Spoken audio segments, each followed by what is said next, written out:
Bon, vu qu'on en a marre de l'appropriation culturelle, historique, etc., j'ai pris ton commentaire pour te le démonter en direct, live, et maintenant, écoute bien, mon ami. Le problème avec vous, c'est que tout ce qui concerne le Maroc, vous le niez. Les Almoravides, ce sont des Mauritaniens. Les Idrissides, c'était pas le Maroc. Les Almohahidoun, ce sont des Algériens. Ok, en fait, le Maroc n'a jamais existé. Il n'y a rien pour vous. Le Maroc est né hier. Ok, bah, on va te démonter ça tout de suite. Mes amis, les frères, écoutez bien ce que je vais faire là, parce que la ruse qu'utilisent ces gens-là, ces trolls anti-marocains, c'est toujours la même chose. Ils vont prendre un tout petit détail de l'histoire, et ils vont le prendre, et ça va leur permettre d'être la branche cassée à laquelle ils vont s'accrocher pour s'approprier quelque chose qui ne leur appartient pas.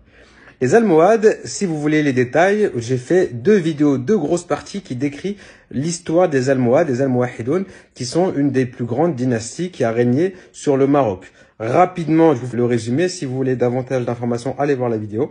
Les Almohades ont été fondés par un Sous qui s'appelle Mohamed Ibn Toumed, qui a posé la pensée des Almohades. Il a rencontré un jour dans son périple, lui il allait dans les villages, dans les villes, il prêchait son message. Il était anti-almoravide. Les Almoravides, c'était la dynastie qui régnait alors qu'il était là. Il allait dans toutes les villes et il prêchait son message anti-almoravide. Un jour, il a rencontré un jeune homme qui s'appelait Abd al-Mu'min. Il est devenu un de ses plus proches disciples. Lorsque Ibn Tumert est mort, donc le mouvement des Almohades était déjà existant. Abd al-Mu'min a pris sa direction et sont partis à Marrakech, qui était la capitale des Almoravides. Ils ont renversé le calife, le roi almoravide, qui a fui, qui s'est exilé au Baléares. Et ils ont posé les fondements du califat Almohahidoun Almohade. Donc on a un califat qui est né, dont l'idée est née dans le Souss marocain, dont la capitale est Marrakech, dont le fondateur est un Marocain et dont le territoire est le Maroc. Le Maroc depuis le Sahara occidental jusqu'au nord. Et donc ce frère dans les commentaires nous dit « Les Almohades, ce sont des Algériens. » Pourquoi? Parce que pour lui, Abd al-Mu'min est né en Algérie. Faux. L'Algérie n'existait pas. Abd al-Mu'min est né sur le territoire marocain de l'époque, qui est le territoire des Almorabitoun, des Almoravides. Les Almoravides, leur territoire allait jusqu'à Alger. À l'époque des Almoravides, Alger, Oran, Tlemcen, c'était marocain. Ainsi que l'Espagne, Séville, Malaga, tout ça, c'était marocain. Donc Abd al-Mu'min, à l'époque, est né au Maroc, dans le territoire marocain de l'époque. L'Algérie, à l'époque, en tant qu'État-nation, n'existait pas. Il y avait des tribus, les Zènes, etc., qui étaient disséminées sur le territoire algérien, mais en tant qu'État-nation, comme aujourd'hui l'est l'Algérie, ça n'existait pas à l'époque. Donc, là, le frère ici a pris un détail. Le détail, c'est que Abd al-Mu'min, le premier calife des Almohades, est né sur l'actuel territoire algérien. Il est né à Nedroma. Regardez sur la carte, Nedroma, c'est juste à côté d'Oujda.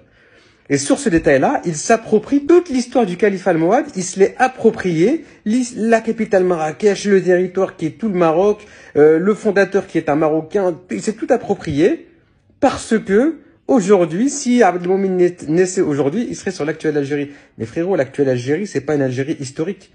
Tu crois que dans l'histoire de l'Algérie, vous aviez le désert, tout ce désert-là jusqu'au Niger? Non. C'est pas ça. Mais arrêtez de vous approprier l'histoire des autres. Je sais pas. L'Algérie a une histoire qui est passionnante. Elle suffit. Pas besoin de se prendre celle des autres. Et dernière chose, pour ceux qui pourraient dire en commentaire, parce que je l'ai déjà vu, non, mais les Almohades, à l'époque, le Maroc n'existait pas. Mais les gars, c'est comme si vous dites à la Russie aujourd'hui, non, l'URSS, à l'époque, la Russie n'existait pas. Ou c'est comme si vous dites à la France, non, à l'époque de Napoléon, c'était pas la France, parce que la France, c'est la République. Non, à l'époque de Louis XIV, c'était pas la France. Il y a une continuité historique, depuis les Almoravides, et même un peu avant que les Idrissides, continuité historique qui fonde l'État-nation, l'identité nationale du Maroc.